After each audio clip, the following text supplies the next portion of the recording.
Okay guys, decided to make this video on the R6III RAW 7K and the Nikon ZR Red RAW R3D and E to compare them so you could see the difference between how they look and what camera to buy. I know that this is a hot topic. A lot of people wondering, do I get the ZR? Do I get the R6III? Do I get the A7 IV? A7 V doesn't shoot RAW, just so you know, not even externally. Probably prefer getting the A7S III because that actually does RAW externally. But spoiler alert, the RAW on the Sony cameras opposed to the H.265 looks the same. Nothing different. I've compared them, can't tell. Now, the RAW on the R6III or any Canon RAW opposed to H.265, big difference. You could see it for sure.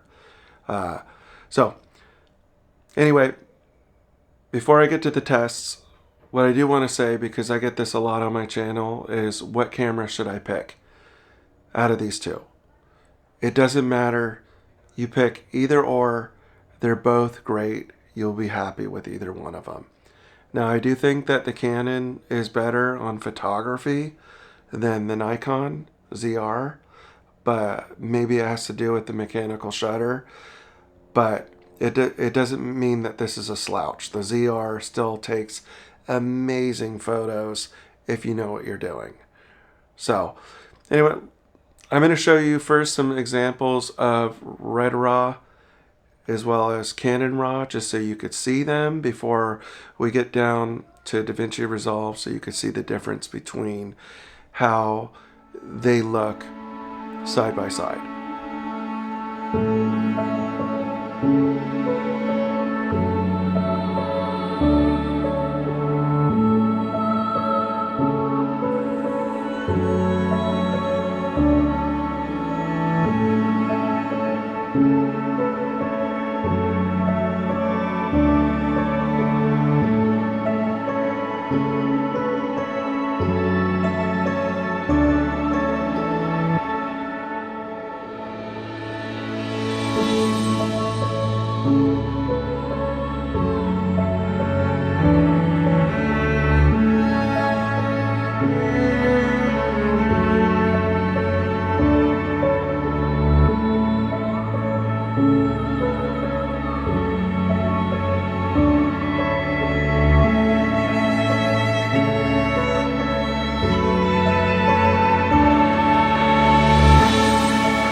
Okay, so we're going to go over a couple clips here in my timeline, some of the ones that you just saw, just so I can kind of go back and forth on what I'm seeing in myself that I think makes the Nikon a better camera when it comes to cinema. So, not that the R6III is bad, the RAW, it's just I think that the Nikon has more of a cinema look, and it kind of comes down to this. So we're gonna go large here, and as you can see, the hair is very, very fine. It's a nice image, but it's still very kind of digital looking. It's much better than H.265. I would have to agree with that. Um, but as you can see, when we switch over to Nikon, it's softer, right? And that doesn't have to do, well, we could play the clip through just so you see it. Let's play first the Canon clip. As you can see, it's sharp, right? You can see it. It's got a, and then now we're going into the Nikon, and it's a more softer look. Plus the roll off on the face, I don't know, there's something about it that to me is more pleasing. And I'm not talking about the colors, I'm just talking about the highlight roll off, the just image itself to me has more of a cinema look. Okay, let's go to another clip. We'll do one more clip here. So this is overhead, right? This one we're gonna go, you know, it's a little bit softer on the head being closer, but still sharp. Got a sharper look. Nice image, right? But now we're gonna go into the Nikon, and I just think it just has more of a cinema look, right? It just looks more cinematic, more movie-like. So that is part of why I'm really excited about the Nikon ZR, because it just does have a really nice look. Not that Canon's not good, it's a good look, but it's sharp, you know, like the eyebrows and everything. It just still has a sharp kind of look about it. If we're going to go over here and look at the eyebrows, they're not as sharp, right? We got a more of a, it's clean, but it's still doing something here to, and this is what Apple does in their Apple log, which I really like.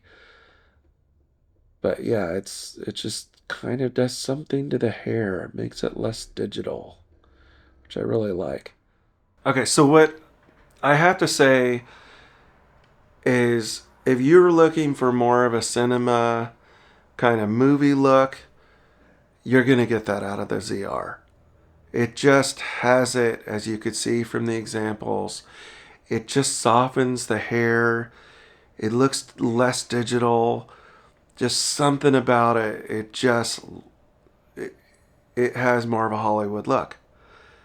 Now, the Canon R6III, if you shoot in C-Log 2, C-Log 3, especially if you do C-Log 2 or C-Log 3 doing the non-fine mode where it's not as sharp, you could have it start to look more cinematic, more movie-like. It's the sharp look that takes it away from that. So if you are trying to get more of that cinematic Hollywood look, don't shoot in fine. I think fine is great for doing like commercial work, like anything like that is where you would want to use that setting.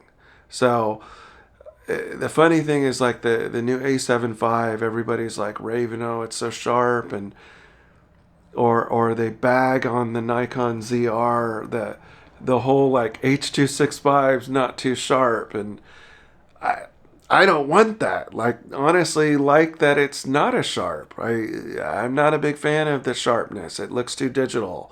So if you look at the new iPhones from iPhone 15 all the way on, when they switched to Apple log, what did that do? It took the sharpness out of it. It made it more cinematic that way. So you don't want to go sharp. Everybody's talking about going sharp. Maybe for photos, but not for video.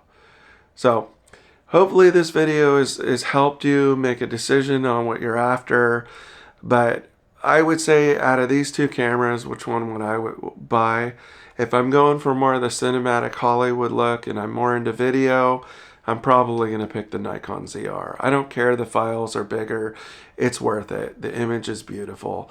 If I want to do more photography, run and gun, and still have amazing video, then I'd probably pick the R6III. So hopefully you like the video. Make sure you comment, subscribe. Love subscribers, like new subscribers, especially if you comment. Like to get to know you. And happy holidays.